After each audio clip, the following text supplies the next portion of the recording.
Morning. Good morning. It's great to be back at NATO with our allies. And this week, the UK government published our Strategic Defence Review. This is our plan to put warfighting readiness at the heart of what we do.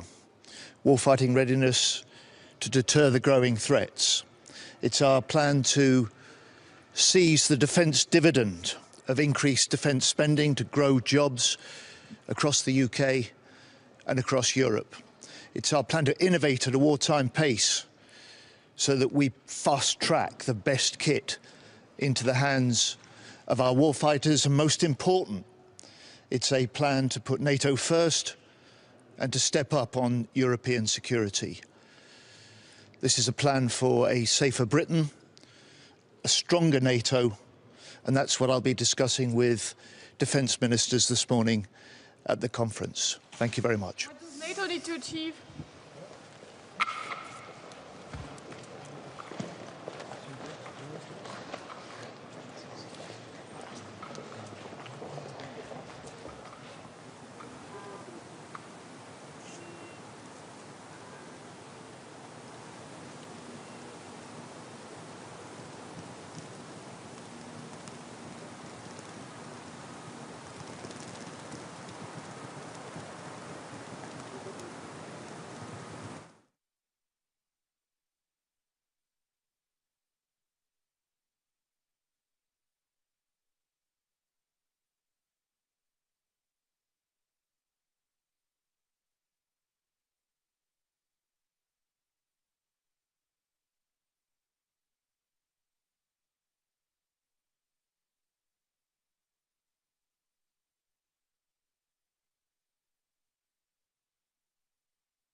This will be an important meeting of defense ministers. It is the last big meeting we will have before the summit in The Hague, and today is really key because we will decide on the capability targets.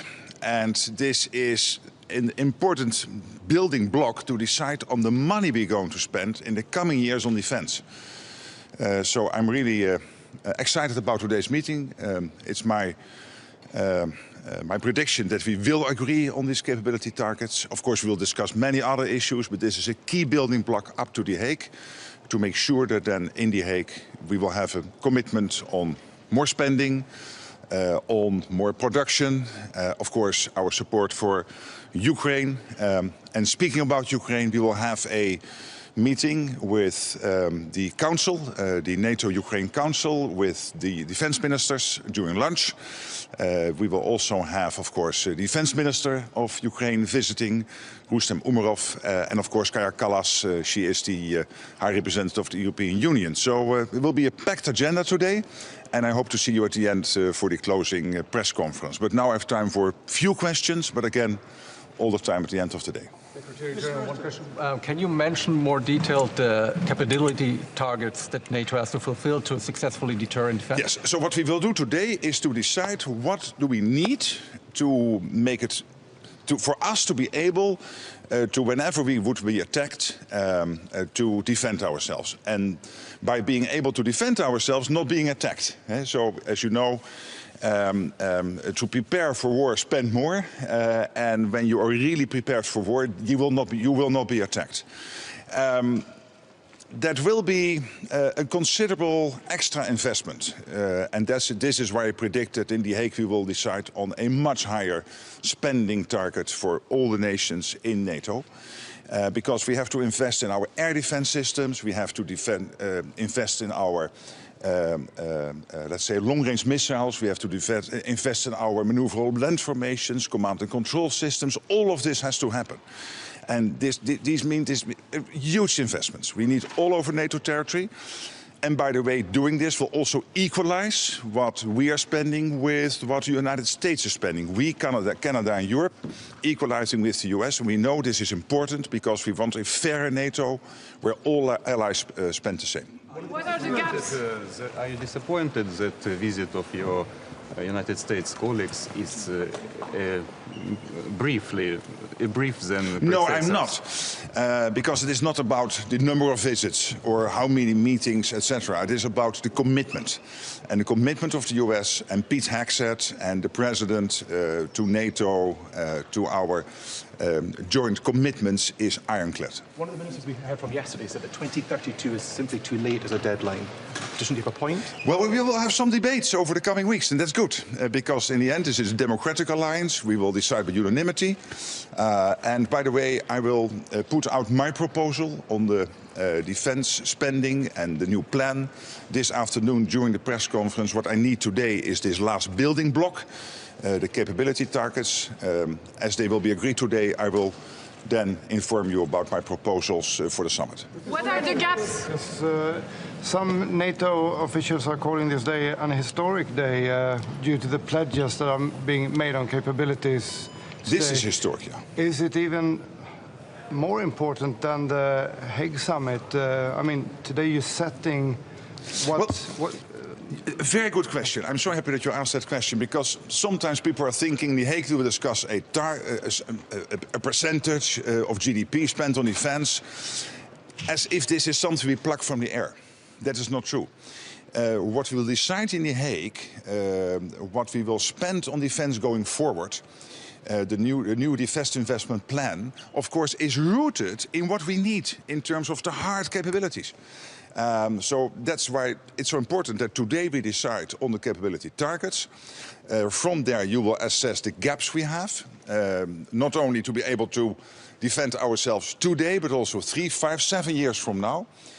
And all these investments have to be financed. And that is what we will do in The Hague. So this is really a two-step approach. Today, the capability targets, that will inform you, give you the routing, let's say the basis to build on, to have a strong discussion on spending, which is then rooted in the decisions we take today with the defense ministers. Last question, then I'll see you this afternoon. Please concretely say what gaps does NATO have? Well, I mentioned a few, but of course we are not going to make Putin or any other country which might want one day to try something against us more wiser than he is today. But I mentioned a few big ones. The air defense systems, the maneuverable land formations, long-range missiles, command and control systems, etc., etc. We will meet later today. Thank you so much.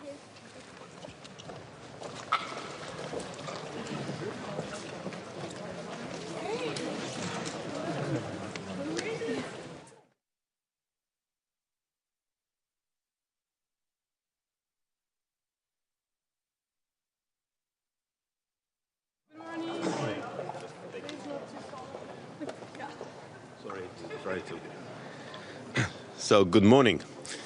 As you know, we have one very important decision today, which is the approving the capability targets. But for me, it's also linked to the discussion and preparation for the NATO summit.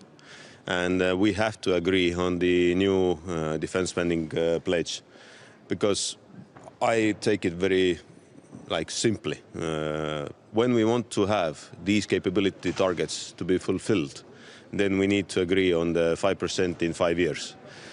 We don't have time for 10 years. We don't have time even for 7 years, to be honest, because when we take the capability targets, when we calculate these capabilities to the investments, then we will see that 5% is something we need to achieve. The discussion, of course, is inside of that, or in that 5%, something additionally to these defense spendings we know today. It's a matter of discussion. We are ready for this, but nevertheless, we have to agree on that. We have to show the unity. We have to show that we have everything we need to defend our countries and protect our people.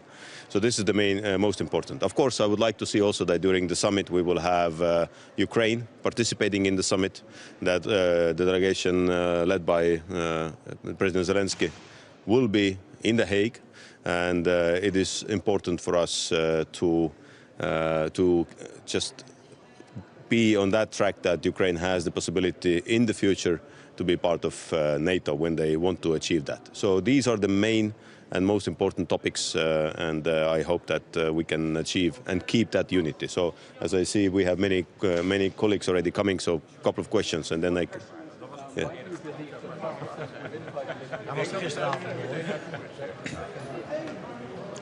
Estonia will achieve that in next year. We did that decision basically in 1 week already months ago, that we will go from 3+% to 5+% in 1 year.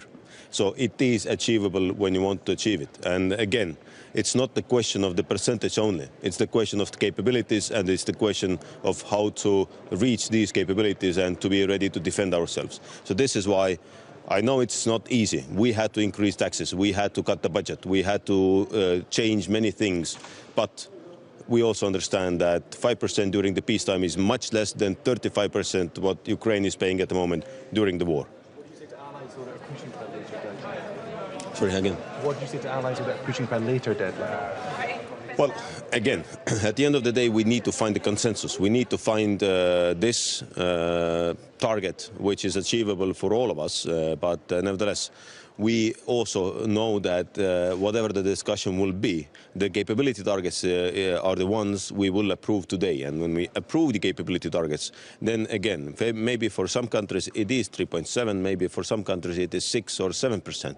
But the point is that we cannot stay on this level where we are today. And the 5%, what also President Trump mentioned, is the right target. Now, yes, the question is about the timing, but we push for even quicker timeline, because just take what the Chief of Defense of Germany said in last week in Shangri-La. So, thank you very much. How many additional brigades will NATO have in the end after the new targets? Well, this is the topic. We will not go in very details, because every country has its own targets. And one thing what we have to keep in mind is that NATO is a collective union, collective organization of defense. And that means that every country has its specific needs. So also when we take also it's not only the brigade, it's the core level, it's the enablers, there are many things, ammunition, so there are many things we need to take care of. So it's, let's do not concentrate on each brigade, let's concentrate on all these capabilities we need to achieve. Thank you very much.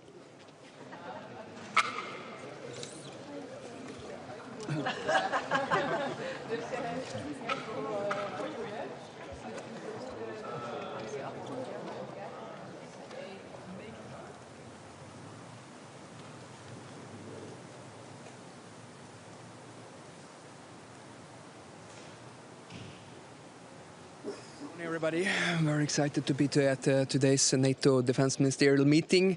Rest assured, Sweden is very committed for reaching the defense investment plan. We would like to see NATO attaining 5% by 2030, of which 3.5% be dedicated to traditional defense expenditures and 1.5% dedicated to defense-related expenditures. We want an ambitious and forward-leaning defense investment plan due to the deteriorating security environment. We're also going to be focusing today, of course, on the new capability targets that all the allies have been dedicated to. We have made the defense bill in Sweden in December last year, so we are well on track of focusing on some of the deficiencies, so I think are well documented across Europe, being available ground forces, being air defense, or working on replenishing stocks as well. The last point I want to convey is that we're having an important meeting also in regard to Ukraine and the NATO-Ukraine meeting that we're having as well. We are making an announcement today from Sweden that we're dedicating 50 million euros also to the 𝗕𝗏𝗳𝗀 fund and NATO cap as well. And we are very focused now on front-loading our support to Ukraine so Ukraine can negotiate from a position of strength. I'll be glad to take any question you might have. Would you like to be defined as defense-related expenditures, infrastructure, or a fight against terrorism and migration?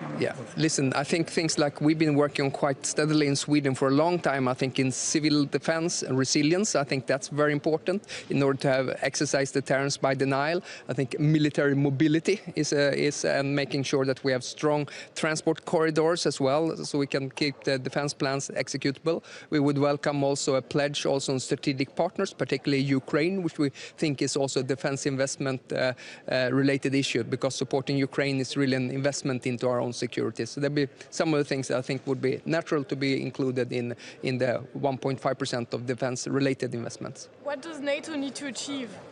NATO needs to achieve a strong ability to deter and defend. We take note of Russia right now being bogged down in and around Ukraine. It hasn't been successful so far, but we also know after an armistice or a peace agreement, of course, Russia is going to allocate more forces closer to our vicinity. Therefore, it's extremely important that the alliance use these couple of years now when Russia is delimited by its force postures in and around Ukraine, and also that it has been weakened by the war, that we do an historic build-up on our armed forces. I do want to convey that this is an historic moment for Europe. If we are able to reach 5% by 2030 or 2032, we're going to go up to a defense investment that was at the height of the Cold War, and it's necessary for us to strengthen our ability to deter and defend and continue living in peace. What's the main task? Spoke with Putin. Has he discussed this conversation with NATO allies in context of preparation for the NATO summit?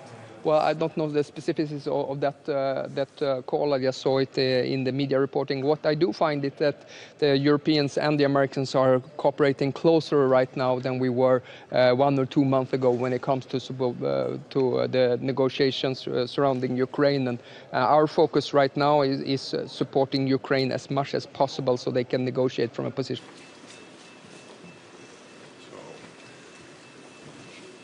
Good morning. I really want to welcome 𝗕𝗏𝗳𝗀𝗀𝗁 here at NATO again. You were here in February. You were very clear about the agenda you and President Trump are driving. We heard the message. Today will be an important meeting, because today we will agree on the capability targets we need going forward to keep 1 billion people safe in NATO territory. From this, we will decide at the NATO summit to the spending. And we already know we need to spend much more if we want to fulfill all these targets. And by the way, by doing that, we will also equalize in terms of spending between Canada and Europe and the United States. There has been a total commitment by the US to NATO, but also this expectation that European and Canadian allies will step up spending, and I'm pretty confident we will get there at the summit.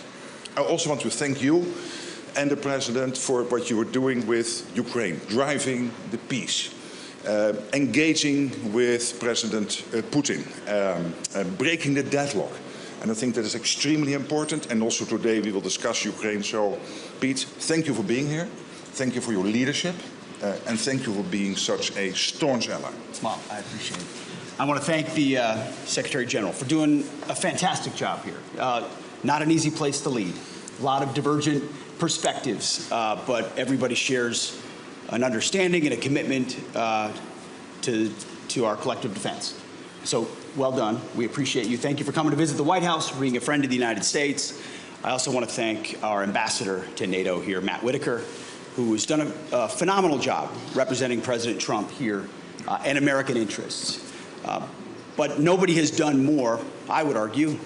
And if you just look in plain speak at the commitments and the budgets of NATO countries, then President Trump, to restore NATO as an alliance. He did it in his first term, saying, you know, you can't freeload, you need to spend, you need to be a part of that commitment.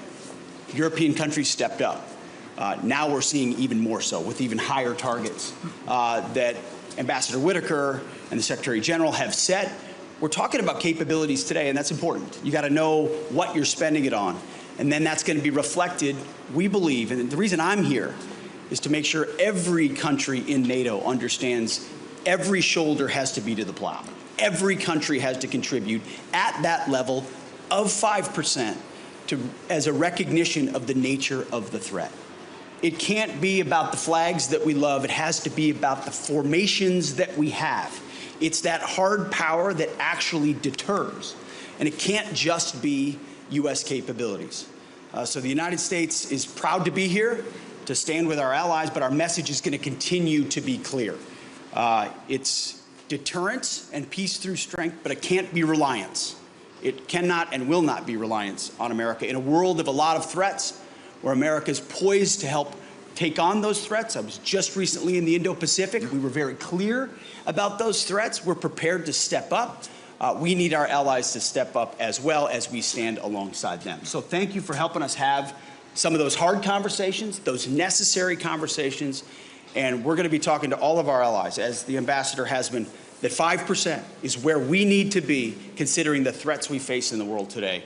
And we'll have that conversation robustly and constructively. So, Secretary General, thank you so much. Thank you very much. Appreciate it. Thank you so much. Absolutely. You got it. See you later, guys. Thank you. Ukraine be included in the 5% capability spending, as some member states are hoping?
Good morning, everyone.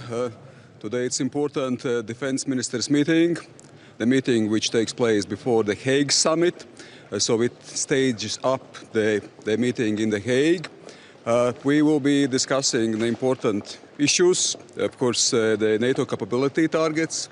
It has been a thorough process of discussion previously, defining those capabilities. Capabilities demonstrate, those targets demonstrate the common threat assessment, that we realize what we are dealing with, that we need to increase our ability to act, ability to react to aggressor countries, including, first of all, of course, Russia.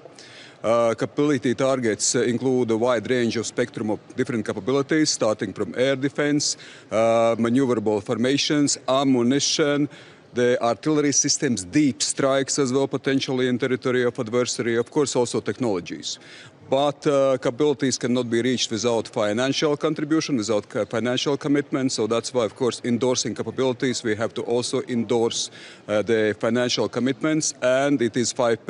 5% commitment. Defense and defense-related financial spending is absolutely crucial practically to achieve those goals of capability targets. Last but not least, already we started yesterday with Ukraine Defense Contact Group, today with NATO Ukraine Council on supporting Ukraine, different formats. Of course, yesterday we also agreed on number of capability coalitions which have been expanded, 10 capability coalitions. Latvia is also co-leading one of them. So that's why, of course, it is important also to move forward with supporting Ukraine. Let's not underestimate what we are dealing with aggressor country Russia, but let's not overestimate. Let's not underestimate ourselves. So we can do many things together in terms of developing those capabilities, in terms of supporting Ukraine, but of course financial spending is absolutely a must. Latvia is committed to capability targets. We understand how important it is to achieve those targets, also to implement practically regional plans, regional defense plans. We already now contribute 3.7% to our defense, and we are willing to move forward towards 5% to defense and defense-related spending. And of course, as I mentioned previously, support for Ukraine is constant. It must be constant. We provide 0.25% from our GDP to supporting Ukraine, and we will be doing this year and also next year. How quick does it need to go? Why is it not going fast enough? What is not going fast enough? Building up the capabilities of NATO. Well, of course, it takes some time also to assess specific capability targets due to planning as well, so it goes hand in hand in many ways also with regional planning. So that's why, of course, we always would like to have more urgency, more speed up. I agree with also the premise in the question, but at the same time, of course, it requires also thorough assessment, what is exactly needed to be built, so the architecture of those capabilities to implement fully and efficiently those regional plans. So that's why, of course, it is a thorough process, fundamental process, which should also be gone through to achieve those goals. Then, of course, it also very much goes hand in hand with spending as well. So far, 2%. We have ambitious capability targets, so that's why also it requires ambitious spending limits as well. What's your deadline for reaching the new ambitious level of spending? Well, the ambition is to start it from next year. So, of course, I would say that it should be needed right now.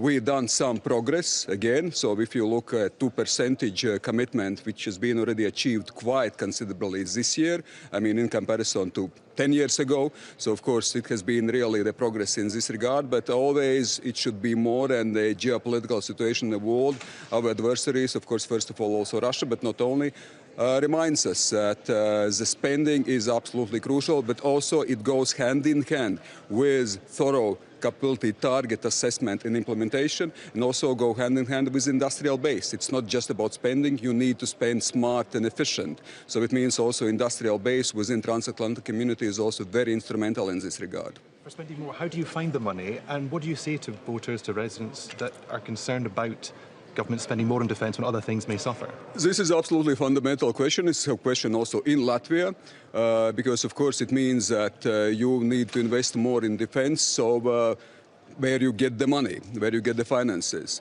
I think there are a number of mechanisms.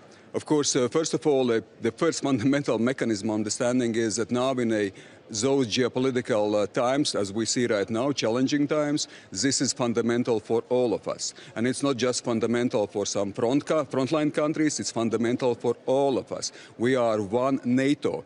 The threat to one country means threat to all countries. So that's why common threat assessment is absolutely crucial in this regard. Of course, there is some diversity because of geographical location of previous historical experiences, but this one NATO understanding absolutely must be implemented. Specifically on practical mechanisms, of course, here also NATO must work together with EU as well.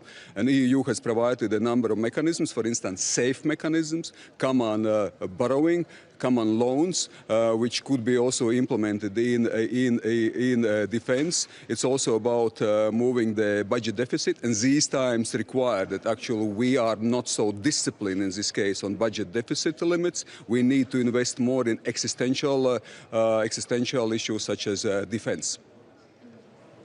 Will you insist the word Ukraine is included in the final communique during the summit? Regardless of the summit, of course, is still, communique must be still decided and agreed up with countries. So, and we must remember that also previously, always a formula was when allies agree and conditions allow also NATO membership, of Ukraine's NATO membership. Latvia supports NATO, Ukraine's NATO membership, also EU membership. At the same time, it is still consensus by all member states of NATO and also EU. So that's why, of course, we are willing strongly to underline from our side that Ukraine and support to Ukraine and potential irreversibility, as what was previously included in communiques, have to be on the table, have to be underlined. But at the same time, it is not just about communique, it's about steps forward, practical steps, supporting Ukraine, moving forward, not giving up, saying and clearly understanding that Ukraine will be a NATO member, and I absolutely believe and sure that Ukraine will be a NATO member sooner or later. Thank you. Thank you very much. Have a nice day. Bye-bye. Thank you.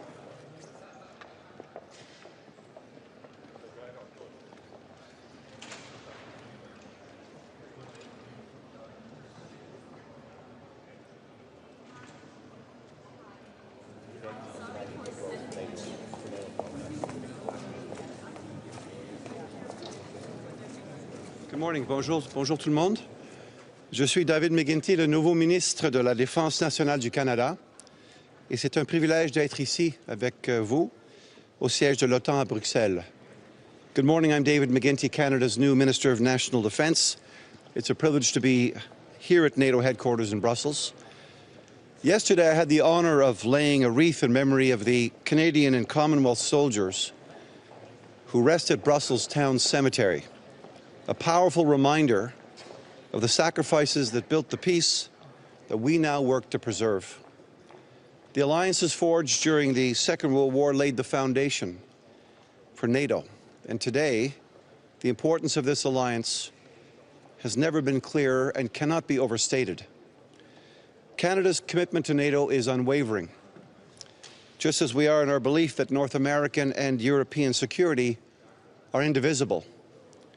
Just 6 weeks ago, Canadians elected a new government with clear marching orders from the Canadian people, established a clear mandate, and our Prime Minister has been unequivocal. Canada will invest in its defences, rebuild its military capacities, and meet the moment with purpose and with urgency. Our government is already very hard at work. There will be more to say very soon as we look to revisit and review our expenditures domestically, continentally, and internationally. We are under no illusions about the scale of the challenges ahead. Russia's unprovoked and brutal war against Ukraine continues to destabilize the global security landscape. China's growing ambitions and increasingly assertive behavior are eroding stability in the Indo-Pacific. And the erratic actions of regimes like North Korea and Iran are undermining the rules-based order we all depend on. In the face of these growing threats, we must all do more. We will all do more. And I'm looking forward to those discussions with my counterparts here today. Thank you. I'd be pleased to take any questions you might have. Can Canada get to 5%, and how are you going to do it? Canada is revisiting all of its expenditures presently, from top to bottom. Just recently, our Prime Minister announced a $6 billion new effort to secure our Arctic. Canada's Arctic. So we're working very hard now with our colleagues to implement a series of changes. We'll have much more to say about that financially in very short order. What's your realistic timeline to reach those 5%? The realistic timeline right now is to work towards the actual Leaders Summit in the Netherlands. Our Prime Minister will be there. We'll be making announcements in this regard. Stay tuned. Thank you very much. Merci beaucoup.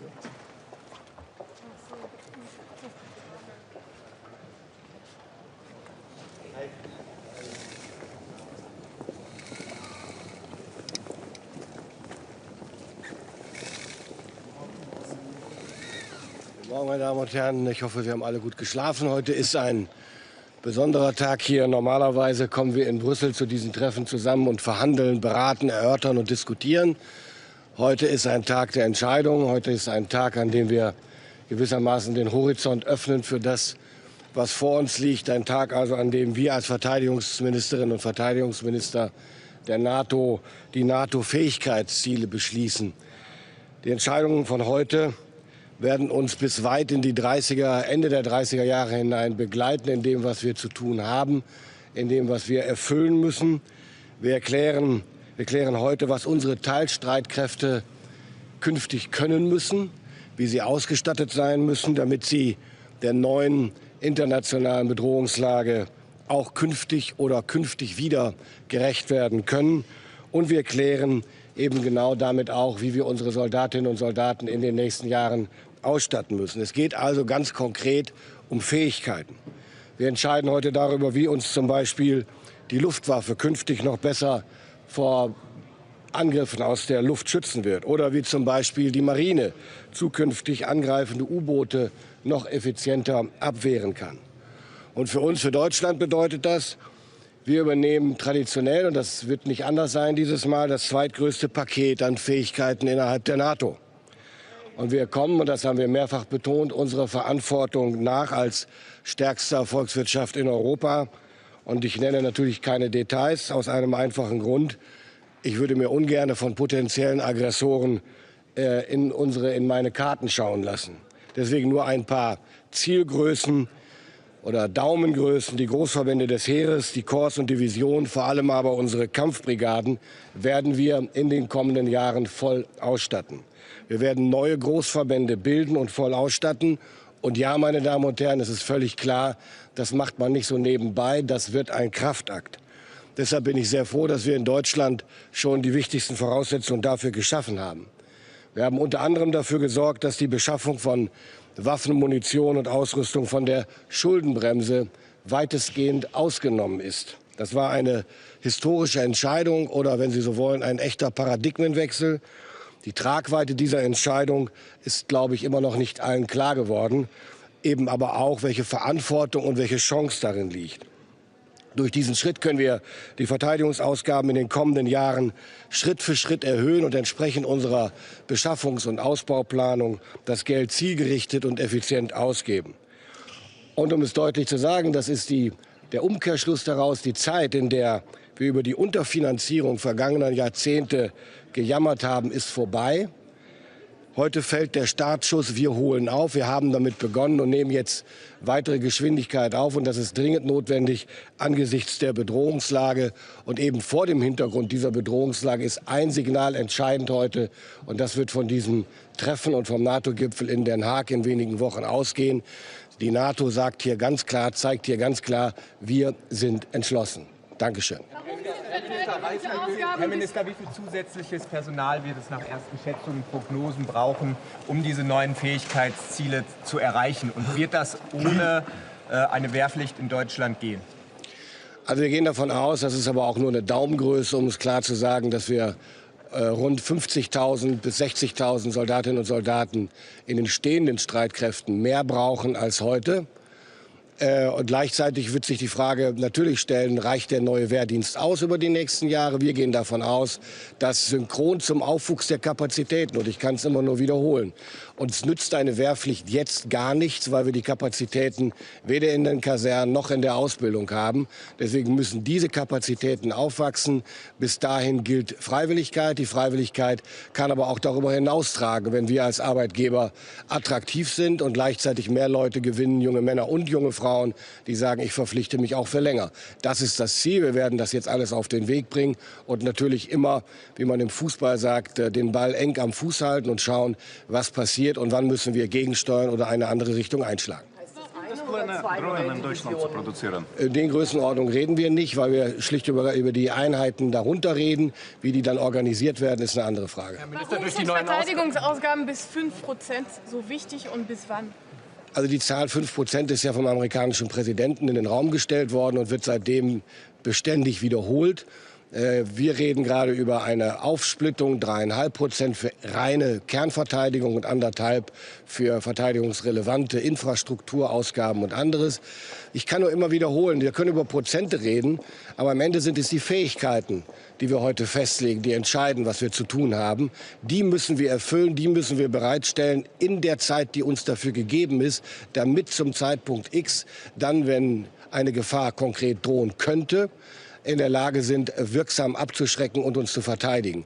Das kostet Geld und das kann Geld kosten von 3%, 3,5%, das kann schwanken, aber auch das wiederhole ich immer wieder gerne. 3% beispielsweise, um mal ein Beispiel zu nennen, bedeutet in Deutschland ungefähr 125 Milliarden Euro pro Jahr. Die müssen aber auch abfließen können. Wenn das Geld nicht abfließen kann, weil die Bestellungen gar nicht so schnell abgewickelt werden können, von der Industrie zum Beispiel, weil es Verzögerungen bei Lieferketten oder anderem gibt, fließt das Geld nicht ab und die 3%-Zahl wäre nicht erreicht. Das heißt, nur die 3% als solche kann Richtgröße sein, die wichtig ist, oder die 3,5. Entscheidend ist aber, dass unsere industriellen Kapazitäten aufwachsen in Europa und darüber hinaus. Und dass wir in Deutschland unsere Hausaufgaben weiter so gut machen wie in den letzten 2,5 Jahren, nämlich die Beschaffung weiter zu beschleunigen und zu deregulieren. Wenn beides zusammenkommt, werden wir die Fähigkeiten in den nächsten Jahren ziel- und plangerecht erfüllen können. Und dann wird das Geld kosten, das es kostet. Und ich vermute mal, dass die 3,5% nicht ganz unrealistisch sein werden. Was sollte Ihrer Meinung nach zu den verteidigungsrelevanten Ausgaben gezählt werden, also von der Infrastruktur mal abgesehen? Das wird jetzt in den nächsten Stunden und in den nächsten Wochen bis zum Gipfel definiert werden. Da würde ich mich doch bedeckt halten. Gibt es Pläne, Drohnen in Deutschland zu produzieren und die Bundeswehr für ihren Einsatz zu schulen? Ja. Thank you for your support to Ukraine. How about transfer missiles towers to Ukraine? I didn't get you. Towers to Ukraine, what about this? No, nothing new in that issue. Aus Ihrer Sicht, Herr Minister, kann es eine Gipfelerklärung geben in 3 Wochen, in der Russland nicht als die größte Bedrohung für das transatlantische Bündnis erwähnt wird? Das weiß ich nicht. Ich persönlich bin der Auffassung, es sollte klar werden. Andernfalls hätten wir auch ein Erklärungsproblem. Wenn nicht klar ist, von wem wir uns bedroht fühlen, ist es schwer, sich auf diese Bedrohung einzustellen. Von daher plädiere ich für ein klares Signal in diese Richtung. Aber das werden die Staats- und Regierungschefs entscheiden. Sollte China auch erwähnt werden als sicherheitspolitische Herausforderung? China ist vor allen Dingen für die Vereinigten Staaten von Amerika natürlich eine besondere Herausforderung im Indo-Pazifik und damit unter internationalen Gesichtspunkten auch für uns. Aber man kann es sicherlich, was die militärische Bedrohungslage jedenfalls für das Kern-NATO-Gebiet, nicht gleichsetzen. Die Unterstützung der USA für die Ukraine wackelt. Trump wollte Zelensky nicht einladen zu dem Gipfel und jetzt ist er doch eingeladen worden von Rutte. Was für eine Nachricht schickt das? Ja, man sieht daran, dass sich die Dinge innerhalb ein paar Wochen gründlich verändern können. Das hat mit Sicherheit auch damit zu tun, wie Putin sich verhält, um es deutlich zu sagen. Der komplett fehlende Wille, überhaupt über Frieden ernsthaft zu sprechen oder das Feuer einzustellen, lässt ja tief blicken und kann auch am amerikanischen Präsidenten nicht ohne Eindruck vorbeigehen. Von daher warten wir es ab, was bis zum Gipfel passiert. Ich begrüße die Einladung jedenfalls sehr. Gibt es irgendwelche Hinweise, Herr Minister, dass in den Beschaffungsskandal über die NATO-Beschaffungsagentur auch deutsche Unternehmen verwickelt sind zum Stand jetzt? Kann ich im Augenblick nicht sagen. Scheint aber auch ein Fall zu sein, in dem es um persönliche Verfehlungen geht und keine, die in der Struktur der Agentur liegen. Aber das wird sich zeigen. Okay, vielen Dank. Vielen Dank. Danke.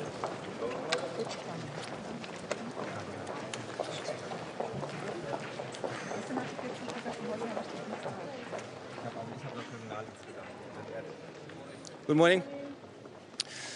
2 days ago in the Netherlands, the coalition government collapsed. And I want to stress here at the NATO headquarters that it doesn't mean anything for our defense and for foreign policy. We as a caretaker government decided to act as if we are a regular government and just to continue business as usual, because international threats do not diminish if there are domestic political issues in the Netherlands. So we will continue in the same way, also in preparation for the NATO summit, which I expect is going to be an historic summit. We as a host country want to make this a big success.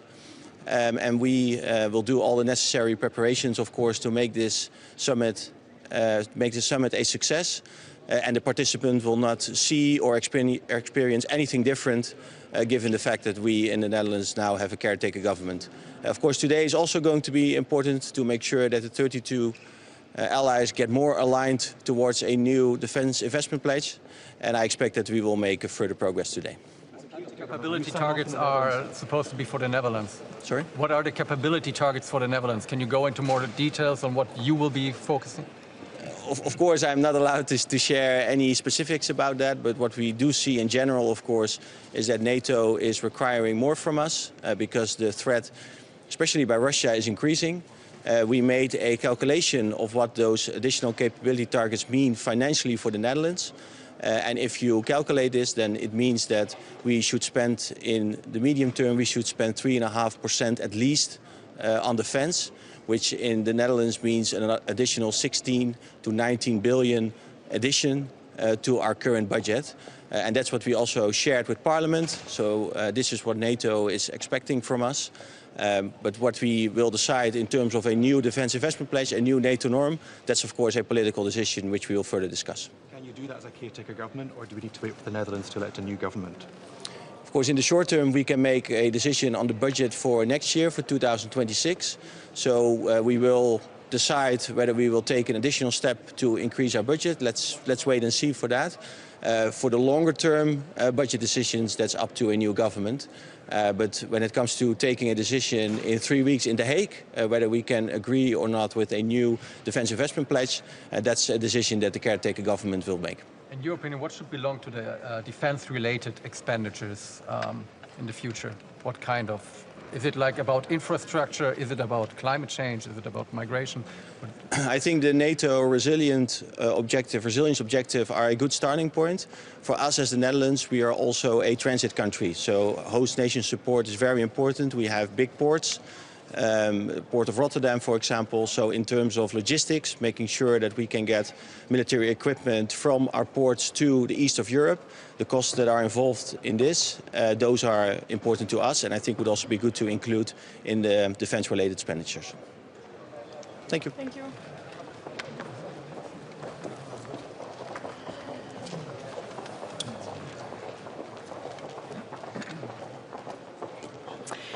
Good morning. We are here today to prepare for the upcoming NATO summit, as well as to agree on our new NATO targets. These new NATO targets are extremely ambitious and will also be challenging for my country as for others, but it's absolutely necessary that we invest in our capabilities. Why? Because we need to be able to continue also in the future to defend our peoples, our countries, and of course also our values. The 2% target, Luxembourg will reach it this year. This is also a very big step for us, but an important step. Beyond the 2%, these are the discussions that are going on now. For us, it's very important that we invest in our capabilities. It will be the capabilities that will keep us safe, not percentages. And with our plans and with our ambitions, this is what should be driving our investments, not the other way around. And these investments need to take place and continue to take place in land, sea, air, capabilities, also space, also cyber, and that's exactly what we are doing. Of course, we know that we are faced with challenges, continuous challenges. Investing in our industrial base, we need to ramp it up. We need to invest in our interoperability and also our joint procurement, for example, via NSPA. As far as Ukraine is concerned, we heard from President Zelensky yesterday. We spoke with the defense minister as well. We want and need just and sustainable peace. Ukraine is the first one to want this Putin could have stopped this war yesterday, can do it today. This is not happening. So Luxembourg will continue to support militarily also Ukraine. We have done so since day one. For this year, we will increase by 50% our military and defense contribution so Ukraine can continue to defend itself. We will continue to be on the right side of history here. Thank you.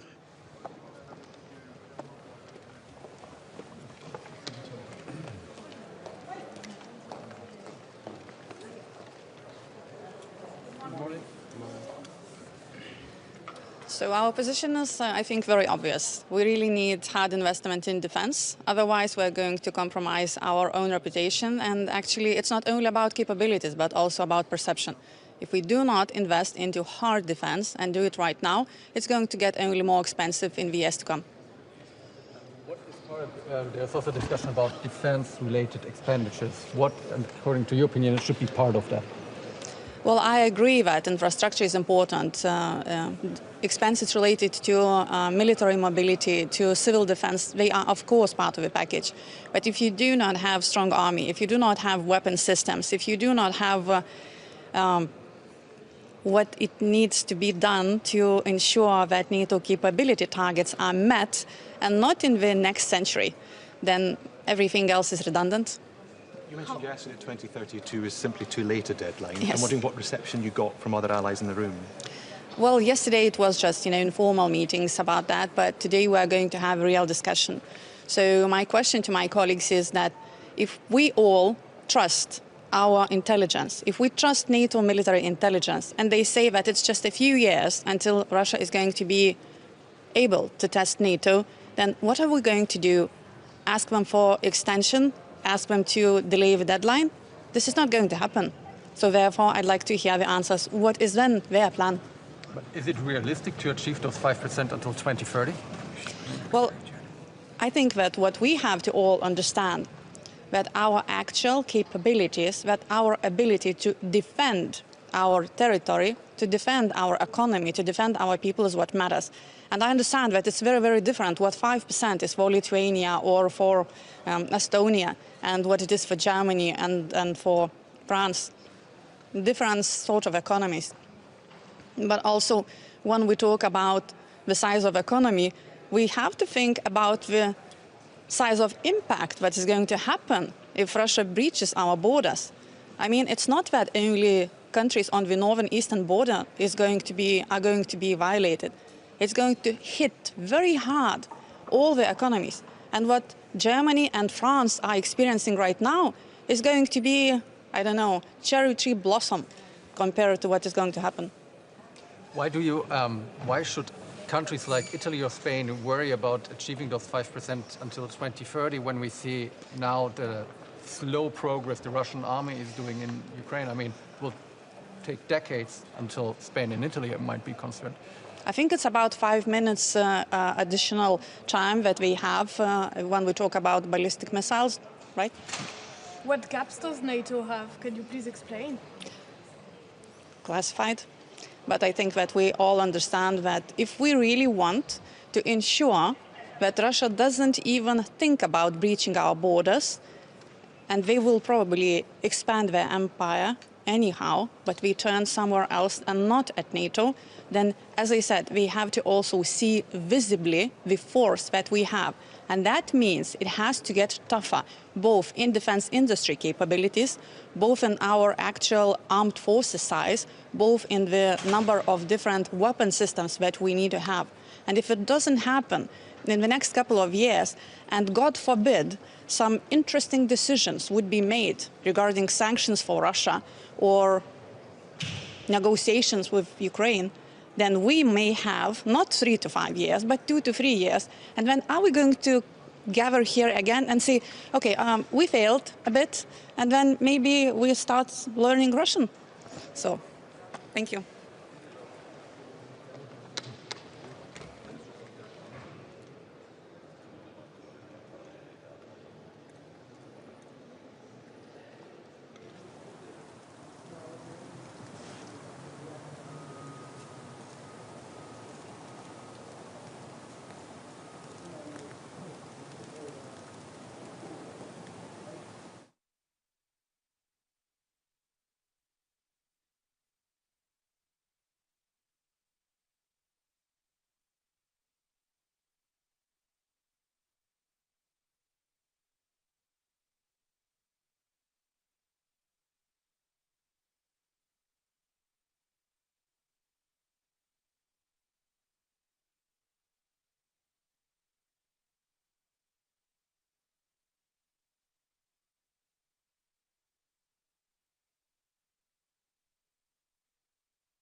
defense and deterrence.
So,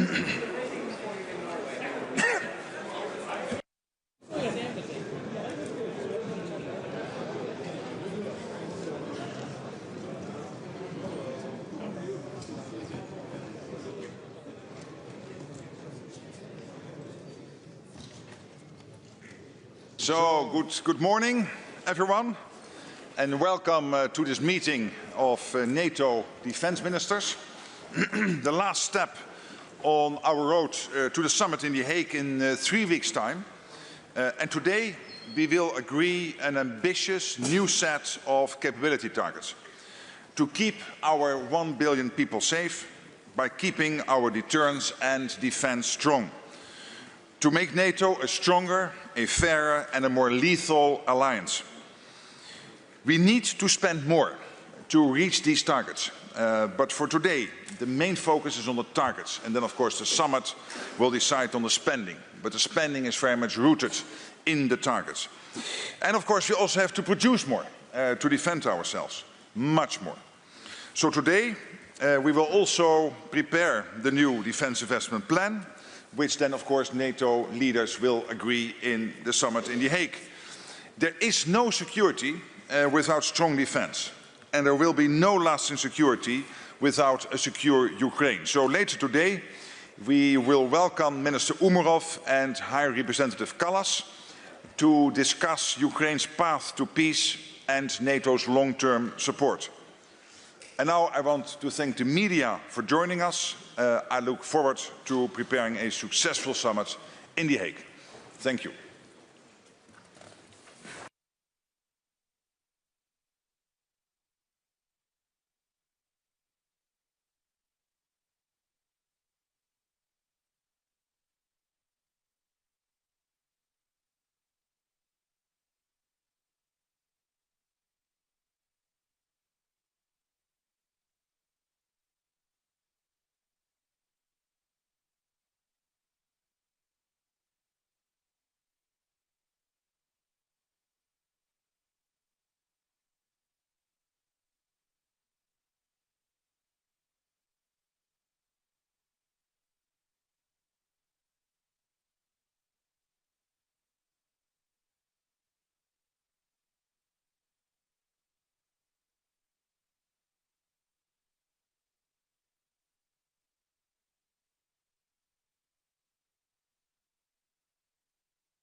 Morning.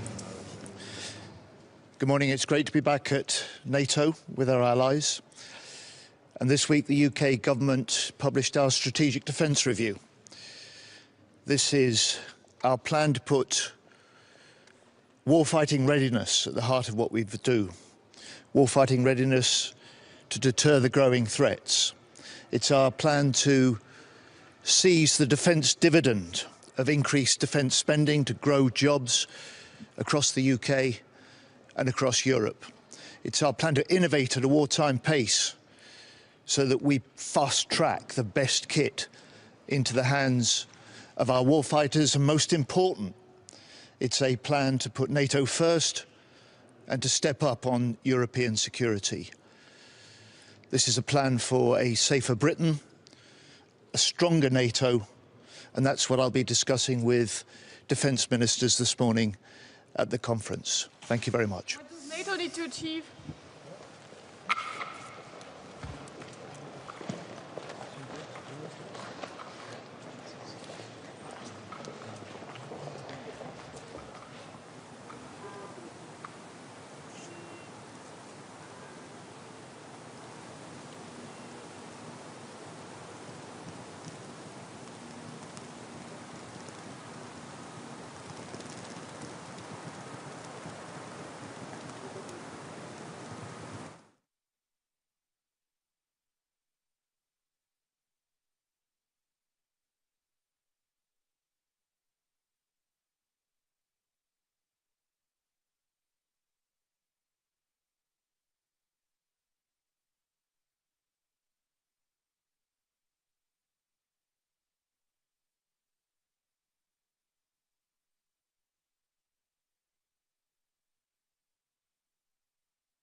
So, good morning. This will be an important meeting